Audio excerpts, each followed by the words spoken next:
Prošloga tjedna započeli smo razgovor s engleskim autorom i istraživačem Davidom Ickom u kojem su dotaknute mnoge teme, od gnostičkih učenja do transhumanizma. Danas ćemo nastaviti s preispitivanjem temeljnih postavki o našem svijetu, a to će se zbivati ovdje, na rubu znanosti.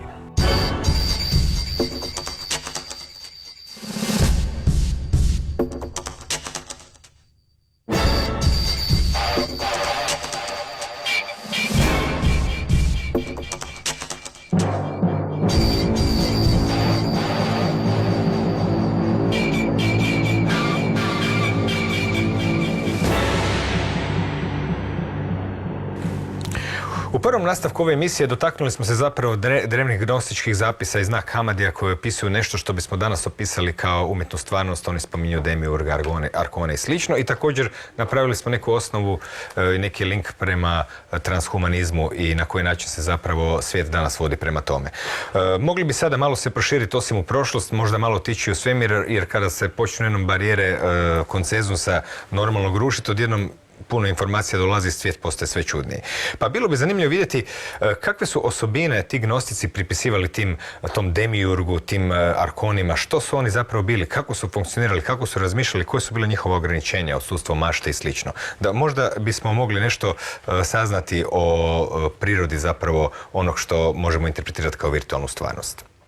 Well, I came to certain conclusions because I've been researching this now full time since 1990. I came to certain conclusions. And then I came across the texts from the Gnostic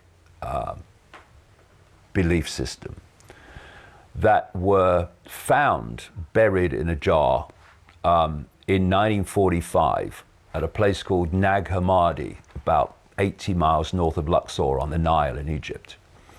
And I read these texts and they are estimated to have been buried maybe around 400 AD, which fits with the kind of time period when there was a massive attack on the royal library in Alexandria, which was basically run by Gnostic thinkers by the Roman Church.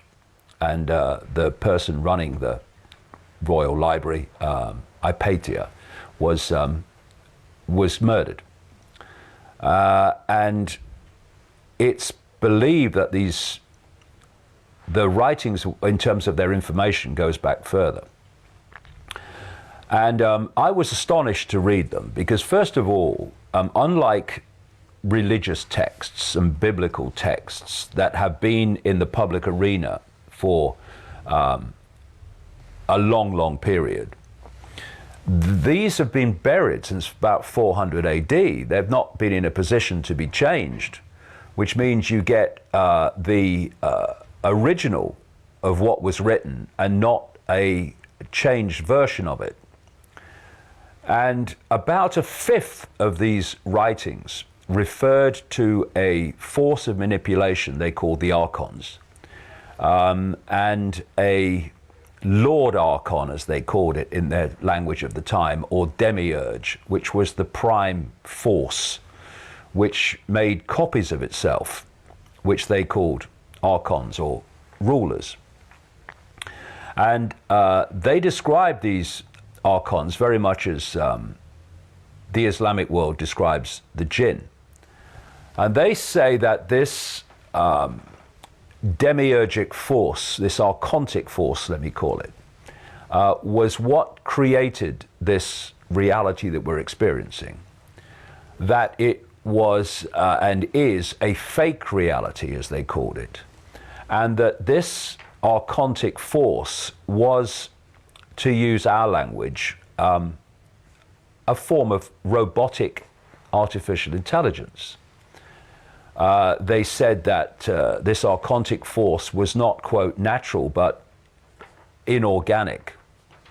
And because of that, it had the ability to copy what they called counter-mimicry, but not to create from scratch. So if you gave this force a blank sheet of paper, it wouldn't be able to create anything, but give it something that exists and it can twist it to its own ends. for me, this I equate this archontic force as akin to a computer virus. If you look at a computer virus, it doesn't create, it distorts what it infests and takes it over.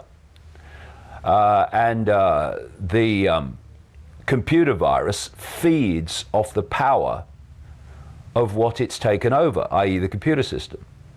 According to endless accounts all over the world, ancient and modern, this archontic force feeds off human energy. And in the Matrix movies, where the Morpheus character held up the battery and said the machines have turned humans into one of these, that is a profound truth when you put this together, because this archontic force relates to what we call fear. You see ancient accounts of the time when fear came into the world. This force is fear, and sub-frequencies of fear, like anxiety and depression and violence and conflict. And like every frequency, it can only absorb its frequency. Radio station A cannot absorb radio station B because they never the twain shall meet. They're on a different frequency. So for this archontic computer virus, let's use that analogy, to feed off human energy, it needs to create that energy within its frequency band. And it has structured society to generate maximum fear, maximum conflict, maximum all these low vibrational emotional states. So there's this inversion constantly of what's good for humanity and what's good for this force. Classic is a war. A war is bad for humanity, but it's perfect for this force because it generates vast amounts of the very energy on which it feeds. So it doesn't want love in the world. It doesn't want balance. It doesn't want harmony. It wants imbalance because it itself is imbalanced. And when we talk about reptilians and greys and extraterrestrials and what have you, isn't it rather extraordinary that I talk about a reptilian force manipulating human society in cohort with a subordinate force that we call the greys, with the big black eyes, the classic E.T. And in these Gnostic writings, buried around 400 AD, they say that in their prime form, the archons are just energy. They're not form, they're energy. What I would call a state of inverted awareness. A computer virus absolutely fits the bill, I would say, from my own research. But that this archontic force can take form. It can manifest, although only briefly, in and of itself. And don't forget, the Islamic jinn is where we get the name genie from. And the jinn are the archons, quite clearly, because the correlation between the descriptions of the two. And that the two prime forms that this archontic force works through, because they can also, if you like, become incarnate through these forms. One, they say in these writings from at least 400 AD, takes a reptilian form. And the other form looks like a grey fetus with big black eyes. Now these are the very descriptions today of people who say they've been abducted by these entities. There is a man who's in his 90s now in America called William Tompkins, who's just relatively recently gone public through a book and interviews on his experiences, he says, from the 1940s, when he was seconded into a US naval, what he calls think tank, which operated out of the massive US naval base in San Diego, which worked on interaction between the human elite and extraterrestrial visitors, shall we say. And what does this man say in his book? Long, long after I've been writing it and being laughed at for it, he says, world governments are controlled by a reptilian race, and the moon is its command center, both of which I've been saying for many, many, many years. So then you look at the Zulus and others around the world who are describing this force of manipulation. They describe this force as the Chitahuri, the children of the serpent, or the devastators. You've got Central American shaman who carry the ancient knowledge, describing this force as the flyers or the predators, and describing it in precisely the same way all over the world. So it's not that, you know, you take one find, like the Nagamadi find in 1945, and say, oh, this is how it is then. What you do is you look at the totality of all these descriptions, and you see that they're describing the same thing, and different expressions of the same thing. And because they don't have the ability to directly create, this force doesn't have the ability to directly create, only to twist what's already there, they have to manipulate humanity to create its own prison. And that's what they've done.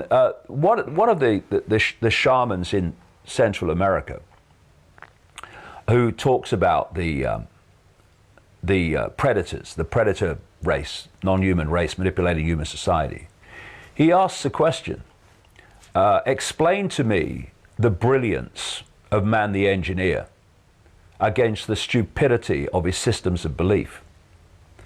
Well, this can be explained, because what's been happening is humanity has been manipulated to be intellectually advanced in the level of thought, to the point where it can build a technological prison for itself, but at the same time not to be wise enough to see that that's what it's doing.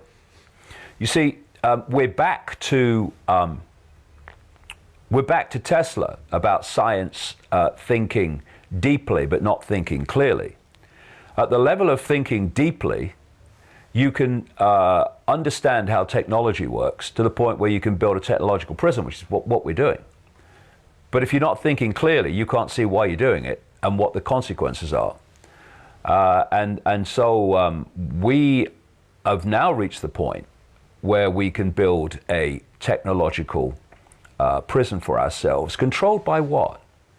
Controlled by artificial intelligence. And artificial intelligence is basically what the Gnostics were describing this archontic force to be. And I watched a series of documentaries, scientific documentaries, that were on the Science Channel, I think might have been on the Discovery Channel. They were fronted up by Morgan Freeman, the actor. And they were called Through the Wormhole. And what they did was, they talked to mainstream scientists, yes, but they talked to people in mainstream science who were at their cutting edge, and were trying to answer the questions that need asking. And one of the episodes was asking the question, could digital aliens, as they call them, take over technological systems? Could they be hiding in technological systems? And this is another thing, you see, about human perception. We have been manipulated to believe that because we look like this, then this is what life is. I find it hilarious when I see stories, one of which came out a few weeks ago, of scientists finding Earth-like planets in another solar system which could sustain life. The myopia is so intense that they're only looking for Earth-like planets within this narrow band of visible light, for possible locations for other forms of intelligent life. We exist in a reality that is based on oxygen and other parts of this atmosphere, because the biological computers we are occupying are sustained by that atmosphere. But it doesn't mean that there aren't other forms of life that can be sustained by a different atmosphere. And this is one of the reasons why these entities cannot manifest in this reality for too long, because it's not their atmosphere. This is why they have to work through bloodlines and networks within the human world to impose themselves on the human world.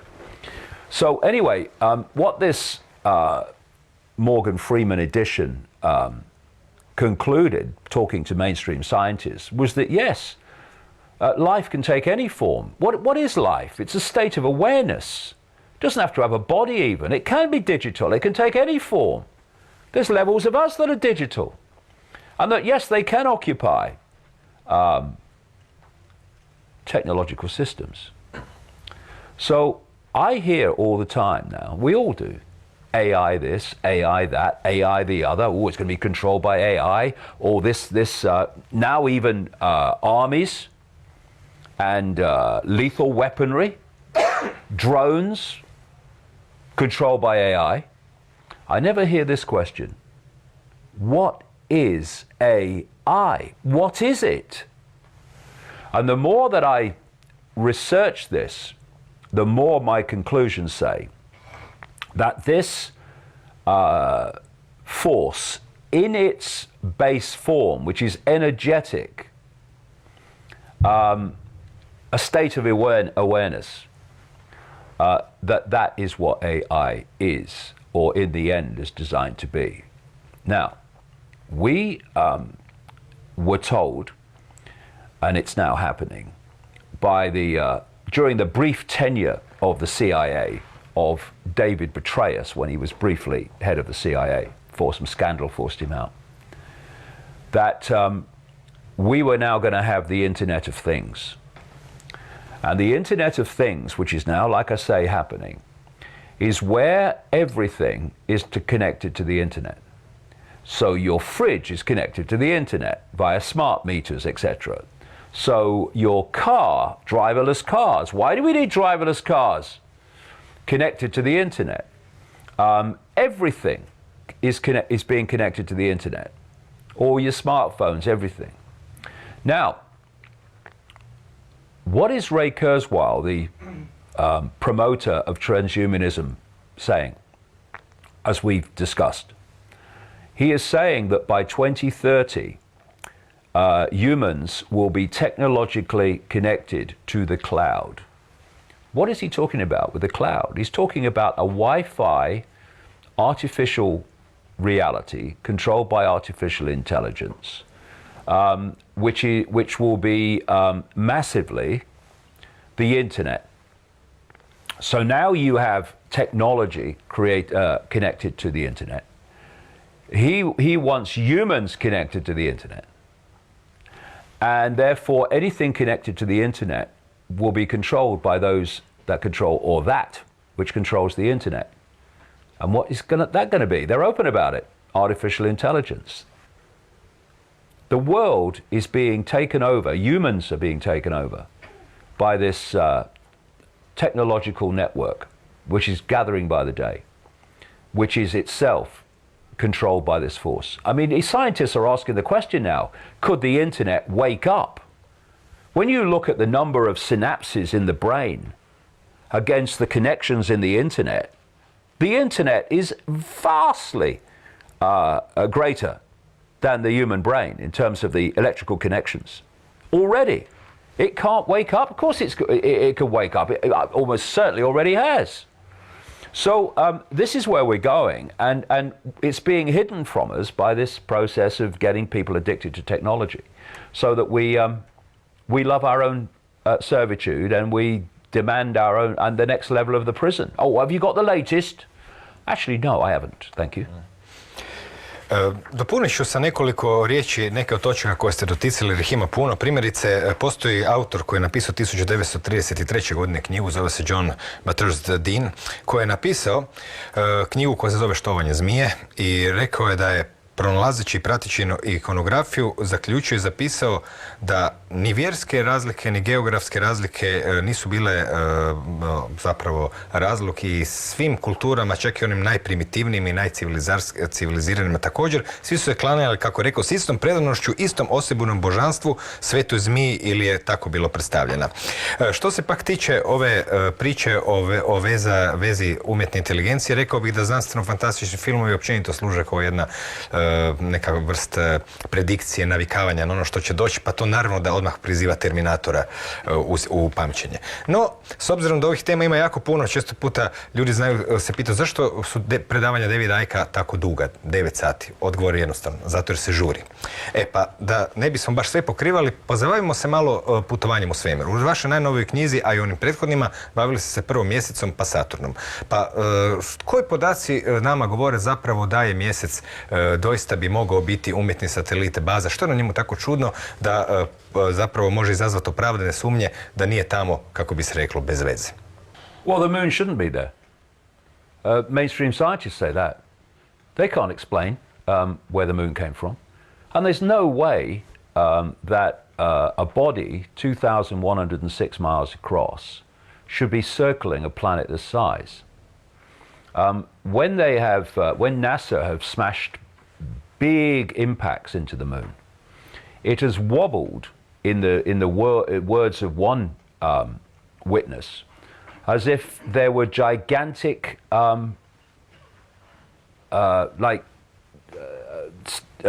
technological, straps inside, holding it together, the way it wobbled. And every time they've hit it with big impacts, it has reacted as if it's hollow. Carl Sagan, the great cosmologist, said a natural body cannot be a hollow object. Hydraulic straps, he said, inside it, wobbling. We never see the far side of the moon from Earth. And witnesses who've gone public, there were some that were gathered together at the Washington Press Club some years ago, who had insider experience at NASA, who said that they'd seen pictures of the far side of the moon. And there were amazing and enormous structures on it. But we never see that, of course. And the other people, scientists, have said the strange thing about the moon is that what's on the surface of the moon should be inside. As one said, the moon's made inside out. Then you look at the detailed article written by two Soviet scientists from the Soviet Academy of Sciences, as long ago as 1970, who looked at the long list of anomalies about the moon that make no sense whatsoever and cannot be explained by the fact that it's a natural body.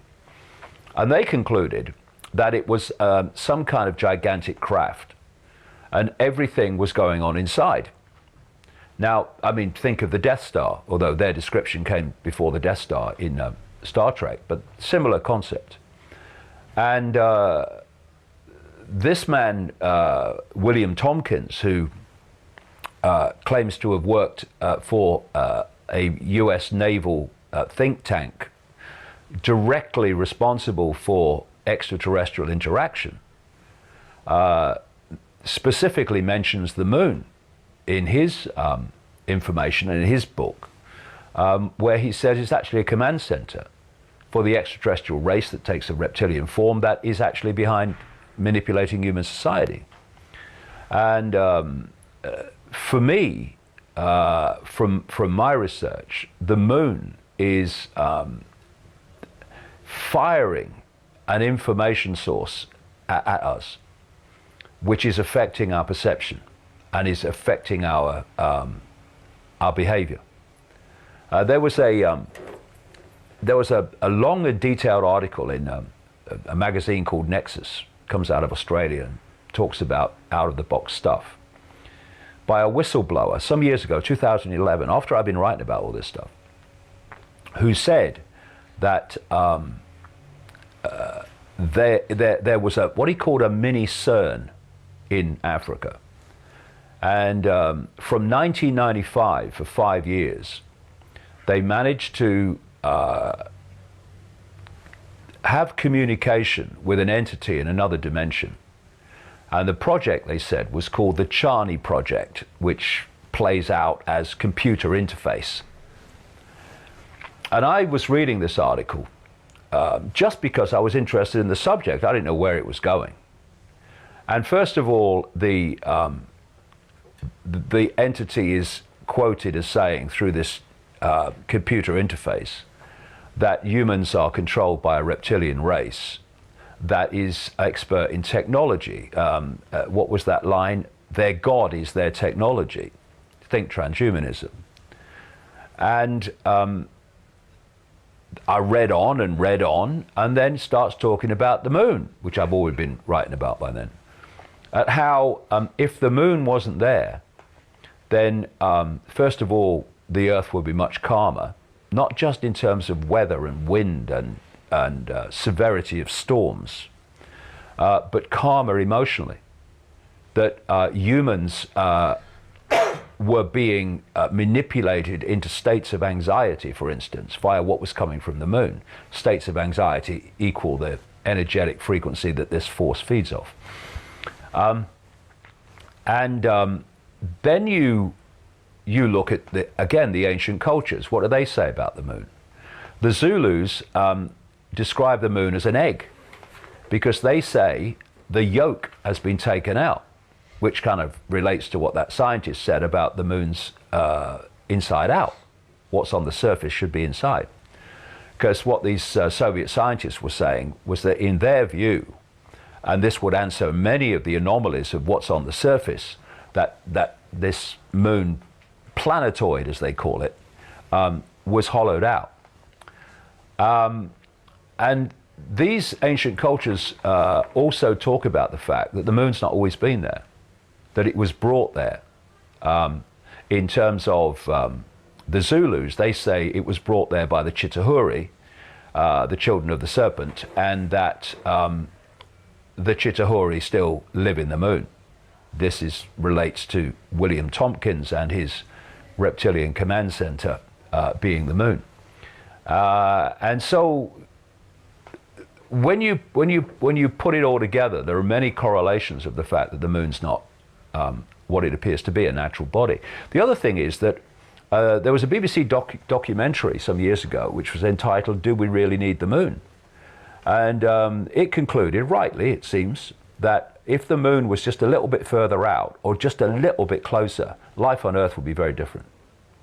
And then you look at the chances of the moon being so perfectly placed that when viewed from the Earth at the time of an eclipse, it is the same size as the sun. What's the chances of that? Well, the chances of so many of these anomalies being accidental. And they have no idea where it came from. They had a go once when they said that the moon was probably created when a Mars-type planet hit the Earth while the Earth was forming, and a lot of the Earth went off and became the moon. When the physics of that didn't work out, they went for the double whammy story, that this Mars-type planet hit the moon, went away, then come back and had another go, and became the moon. Except that the moon and the Earth are so different, the story's ludicrous.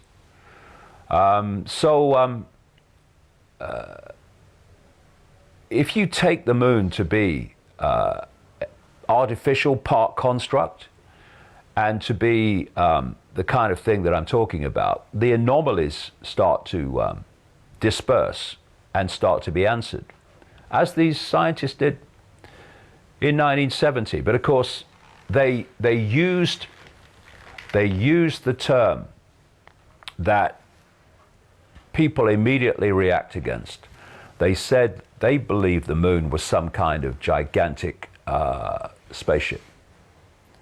And of course, no. We're back to the postage stamp normal. That's so far out of the box that most people will just reject it with a laugh. But the more and more that people know about the moon, the more this is starting to be the way that people are going, because as a natural body, none of it makes sense. Kad smo već došli toliko daleko da razmišljamo kako je mjesec umjetno tijelo postavljeno da nas kontrolira, nema nikakvog razloga da razmišljamo da priča ovdje i završava. U vašoj zadnjoj knjizi općenito već neko vrijeme dosta vremena posvećujete Saturnu. Kroz mitologiju, kroz simboliku, ali također i kroz fotografije NASA i kroz nekakvu, rekao bih, fizikalnu dinamiku vezanu uz njegove prstenove i slično. Što vas je dovelo do razmišljanja o Saturnu i kakav je bio njegov utjecaj i mjesto u današnjoj situaciji ili u prošlosti, s obzirom da sad već pričamo o jednoj, rekao bih, priči kozmičkih razmjera? Well, let's look at what planets are and what can be done to manipulate our reality. We live in a simulation. So when you look at the heavens, see it for a moment as an electrical communication system. There is now a whole area of research in science outside of the mainstream, but mainstream is now having to be pulled in more and more because of what they're finding, which is called the electric universe.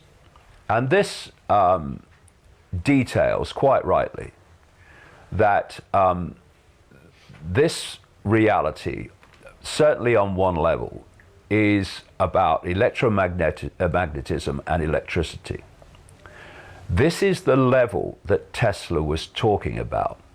When he said that you can have free energy technology to give people all the warmth and power you need without fossil fuels, this is what he was talking about. This is why he said, if you want to understand the universe, you've got to understand frequency and vibration. He's talking about this level. How do computers communicate? Electrically. How does the brain communicate? Electrically. How does the genetic structure in general communicate? Electrically. So we are interacting with what I call the cosmic internet, or this quantum computer Wi-Fi field that I call the simulation, electrically and electromagnetically on one level. Now, anything that can interfere with that electrical communication can interfere with our perceptions. It can be hacked into, it can be changed. And I say the moon is doing that, and also that Saturn, and for another day, the constellation of Orion is involved in this. And what's interesting is when you pick up these different aspects of this manipulation of the communication system via heavenly bodies, they just turn out to be the heavenly bodies that the ancients used to worship and focus upon and perceive their gods came from. So anyway, if you read a fantastic book by a man called David Tolbert, who was actually involved in the electric universe research. He wrote a book years ago called The Saturn Myth. And what he did, it must have taken him a long time of research. He went around the ancient cultures all over the world and just documented what they said about Saturn. And the correlation was remarkable, and the symbols that they used, which are still being used today all around us, though most people don't realize they're actually symbols of Saturn. And they told a common story that not millions of years ago, far, far, far more recently than that, Saturn was actually the main sun when viewed from Earth. And that the Earth had a two-sun system, a twin-sun system. Saturn, which is a sun, not a planet, and the sun we see today. And that when you looked from the Earth to Saturn, you looked through Mars and Venus. They went round as in one line. And this answers the question of why ancient cultures were so obsessed with Saturn. Why was Saturn the prime god of Rome? If Saturn was then, or when the myths started, where it is now, why would anyone focus on it from Earth? But if you realize that actually it was the dominant body in the Earth sky, then you can see why Saturn is called the god of 1,000 names, because of all the names around the world given to Saturn. Of course it would be the focus, because it was the thing you could see.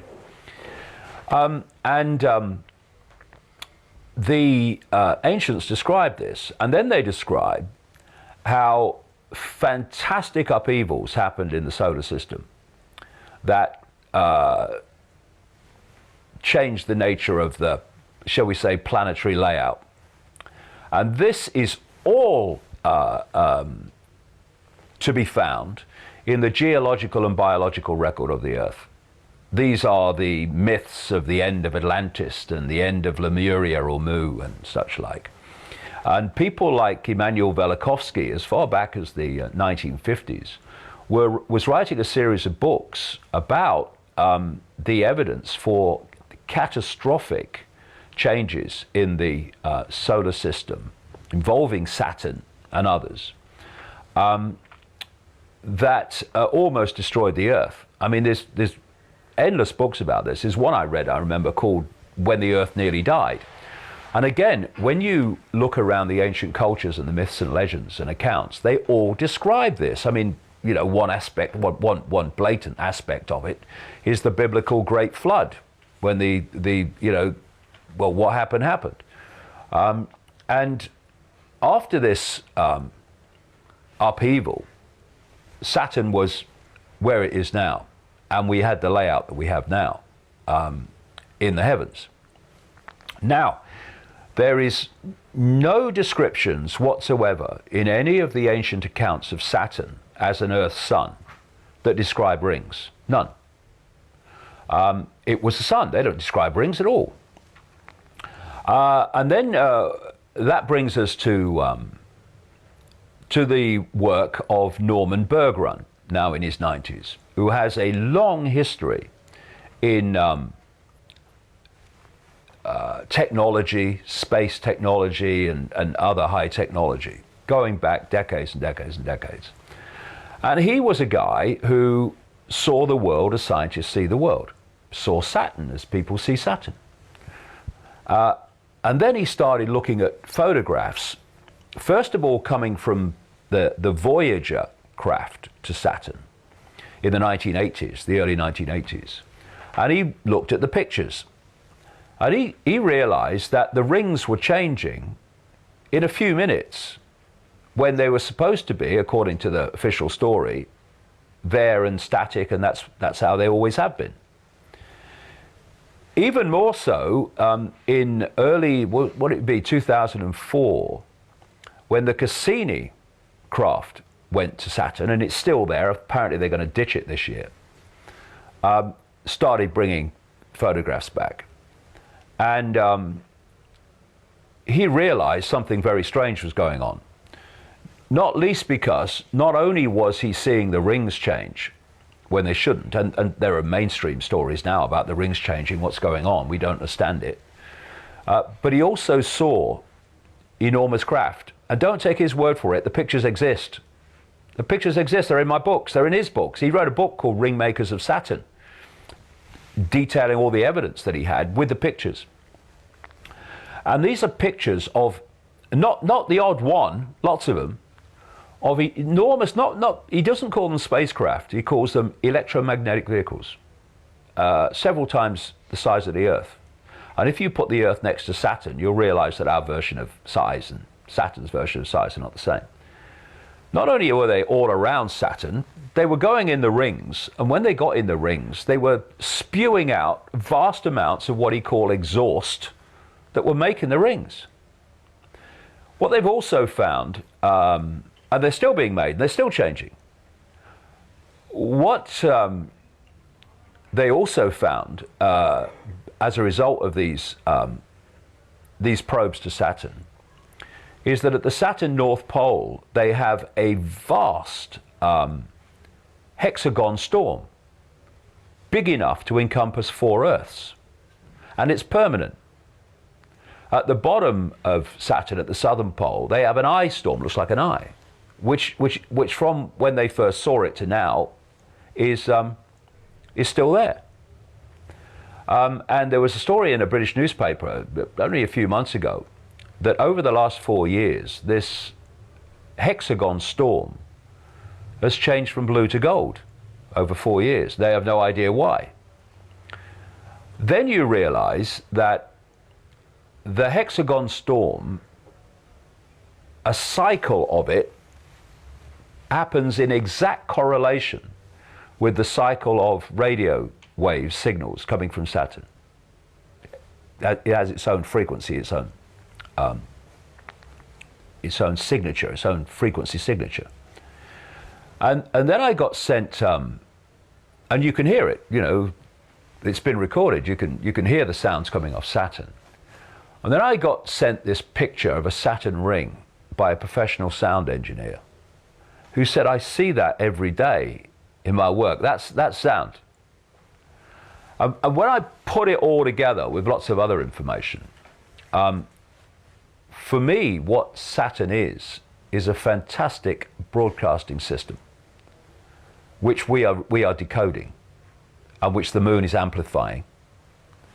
And in 1979, they found another enormous ring around Saturn, from 3.7 to 7.4 million miles away from Saturn. And this ring is big enough to encompass 1 billion Earths.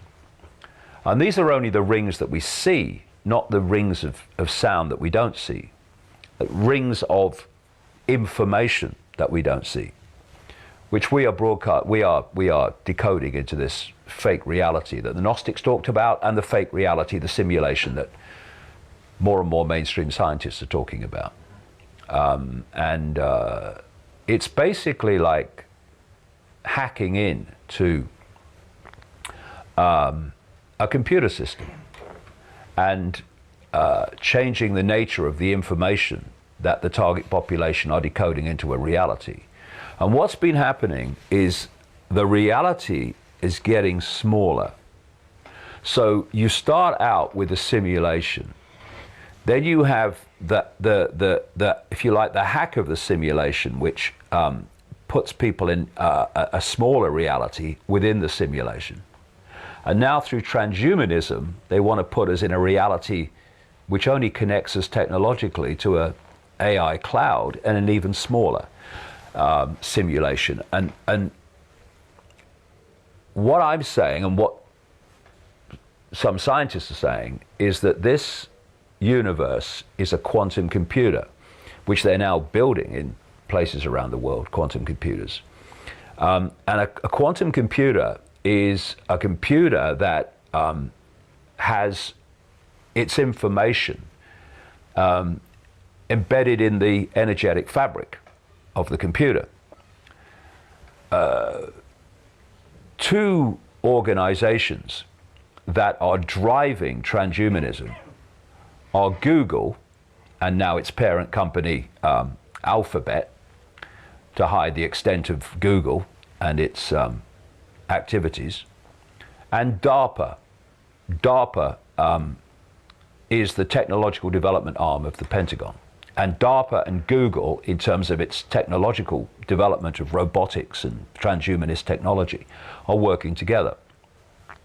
And they, along with others in the internet giant field, are dominating the development and funding of what they call the D-wave quantum computer. And I mentioned earlier about this archontic force being described by the Gnostics as being expert in counter mimicry, basically mimicking something that already exists.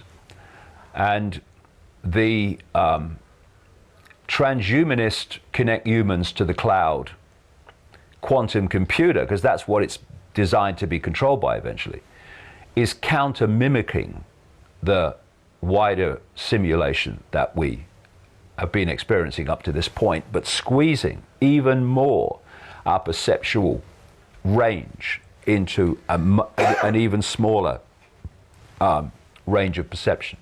In other words, if you could symbolize it as being entrapped in a box, then entrapped in a smaller box, then entrapped in a tiny box. And with every new reduction of the, quote, box, we become more and more detached from the expanded state of awareness that is our natural state. Prepustit ćemo čitateljima da otkriju druge poveznice Saturna sa mitologijom. On se često prikazuje i kao šesterokraka zvijezda i kao kocka i tako dalje. No previše tu podataka, no jedan podatak vezan uz Saturna, to je ovaj šestostrani oblik, nas vodi u područje koje ste također dotaknuli u knjizi, koje je očigledno vezano uz prirodu stvarnosti i prirodu manipulacije, a to su fraktali. Koja su najnovija otkrića vezano uz fraktale i na koji način nas oni dovode zapravo u vezu sa onime što mi doživljavamo kao stvarnost? Well, the thing is that it's been seen for a long time that within nature, within our reality, there are constantly recurring mathematical sequences. There is the Fibonacci sequence, where you add the previous numbers to get the next one. 1 and 1, 2, 2 and 1, 3, 3 and 2, 5. That sequence is found throughout nature. You've got the pi sequences, golden mean, etc. And you have fractals, which are basically a form of holographic reality, where the smaller is a smaller version of the bigger, which is what you find with holograms. And we live in a holographic simulation, and therefore you're going to find holographic mathematics. And holographic mathematics are found constantly in the fabric of our reality. These various scientific studies, like at the University of Bonn in Germany and Gates in America, a scientific advisor to Barack Obama during his presidency, have both found mathematical sequences and codes which relate to it being a simulation. I mean, Gates was asked once, have you found in the fabric of our reality codes that are the same as you find in search engines, etc., in computers? And his answer was yes, the same. And so this mathematical, geometrical, recurring series of sequences in our reality has been a mystery up to this point. Why is it there? Why everything from the way a shell spirals to the form of it, the proportions of a human face, why do they break down to the same basic mathematical and recurring geometrical mathematical sequences? I would strongly suggest that it's because they're computer codes. You know, if you look in a computer, and if you look in internet technology, you're going to find the same recurring codes, the same encoded sequences that they work on. So if we do live in a simulation, you would absolutely expect that there would be constantly recurring mathematical and geometrical sequences, exactly what we have. The Gnostics describe how this archontic force, in their terms, took a bad copy of the original universe, and that's the fake reality that we're experiencing. Now, of course, in their language, they can't describe a simulation because they haven't come across that. They haven't got that language. So they talk about a bad copy. Bad copy, a simulation of something that existed before, but a bad copy. You imagine something like you've got a website and you download a copy of the website. This is why people describing the Gnostic documents talk about the fact that they downloaded the fractal patterns of the universe. This archontic force downloaded the fractal patterns of the universe. You take a copy of it. The original still exists, but now you've got a copy, and you've got control of that copy. So now you can change it as you want. You're not changing the original now, you've got the copy and changing the copy. And the copy would have been a bad copy of the original, which is described in extraordinarily beautiful terms. And over this period, this bad copy has been changed and changed and changed and changed and changed to fit the desires, demands, and atmospheric needs of this force and the way that it takes form. So if you look at one of the energetic sources of this this archontic force, it is radiation. I mean, the whole of this reality is based on radiation. That's what the electromagnetic spectrum is. And if you go back only to the 1950s, the increase in technological radiation in our atmosphere and the atmosphere, the fields of energy that we interact with every day, is absolutely shocking and catastrophic. There's a guy in Canada, a scientist who has specialized in researching this, and he's described it as basically an experiment with human existence, because this radiation increase is now overlapping the human electrical field, the central nervous system, and that's part of this technological takeover. And so then you know, people say, and they ask the question, and it's an understandable question, why would this network of family bloodlines that represent this archontic force in human reality, what we call the elite in its various names, why would it destroy the planet it lives on? Why would it be devastating the environment? Why would it be building up this, for humans, catastrophic level of atmospheric radiation? Well, how about that that's what they need to exist in, and they're changing the human world to become their world? This is what I suggest is happening. And as humans mutate as a result of this radiation vast increase, some will mutate into a form that will be able to handle that increased radiation, and many others won't. And the ones that do, they'll be the ones left behind. Where the ones that don't fuse into this increased radiation field, they'll be gone. And they're basically telling you that. What they're saying is, unless you fuse with this technological reality, then the humans that don't do it will just die out. They're telling you.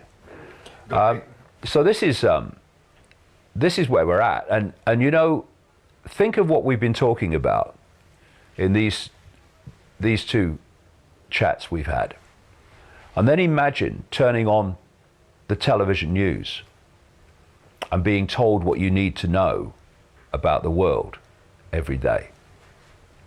Look at the difference between what's on that news bulletin and what we've been talking about.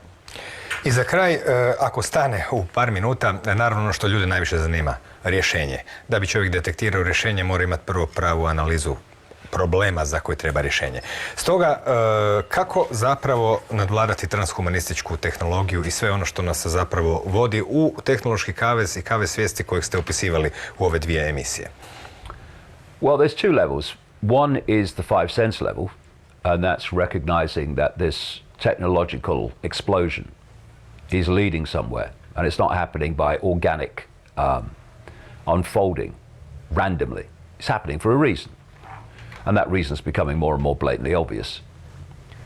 But you see, if this is a projection, and the whole basis of human control is control of perception and holding people in a narrow band of frequency, which you might call five-sense reality, then the solution, or removing the cause of the problem, is obvious. It's not stockpiling weapons, and it's not, you know, going to war with the enemy. It's changing our frequency. Because everything is frequency. And if you are in a certain state of perception, you are operating in a certain frequency. And the more limited terms you see yourself in, the lower the frequency. I mean, as Einstein said, you get the frequency you want, you get what that frequency represents. As he said, that's not philosophy, that's physics. So if you're operating on a certain frequency, which is what five-sense perception puts you in, then you're in the prison, you're in the mind prison. If you identify with, you know, I'm Ethel down the store, I have no power, that represents itself as a frequency, and a very low frequency. And a very low frequency can only access a very low frequency of what? Information, insight, understanding. Once we reevaluate our sense of self-identity, and we start to see ourselves not as Ethel down the store, but as infinite awareness having an experience in a reality, our self-identity is no longer Ethel. That's just a label. It's just an experience. Our self-identity is infinite awareness having the experience. We've moved our point of attention. And as you move your point of attention and you expand your sense of self into the realms of I am pure consciousness, and potentially I am all consciousness, because as I put it, we are a point of attention with an infinite awareness. But that point of attention can be Ethel or it can be infinite awareness. Just a choice of how much of this awareness we self-identify with. And therefore, when you re-evaluate your sense of identity to that, your frequency massively increases. And you start to tap in to levels of awareness, levels of insight, and levels of potential to change that operate well beyond this world, this prison. And then everything changes. And this is why when people go through this, and I've met them all over the world that's been through it, I've been through it, I went through it 30 years ago nearly. They say, it's so obvious now, why couldn't I see it before? Because you were there then. And now you're there.